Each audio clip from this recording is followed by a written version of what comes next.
Kejuaraan basket antar mahasiswa Palembang yang bertemakan Pandawa Competition 2015 kembali digelar di lapangan basket Kenton Park. Dalam pertandingan perdana ini, tim basket Amik Bina Sriwijaya berhasil meraih poin penuh setelah mengalahkan lawannya Poltekkes dengan skor 6-9-8.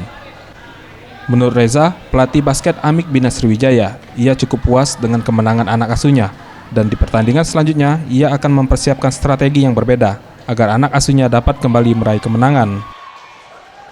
Strategi sendiri kita sudah racik dari awal, kita satu tim Bina Sriwijaya, kita lakukan strategi dan kita terapkan di lapangan dan akan kita lakukan terus di dalam latihan dan pertandingan selanjutnya. Sementara itu Nova, kapten tim basket Amik Bina Sriwijaya berharap kejuaraan basket seperti ini harus selalu diadakan agar kompetisi bertanding antar mahasiswa tetap terjaga.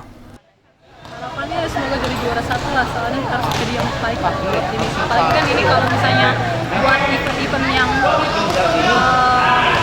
fakultas itu kan jarang. Setelah sayang kalau misalnya nggak akan lagi. Lady Amanta, Septian Rizky, Sriwijaya TV.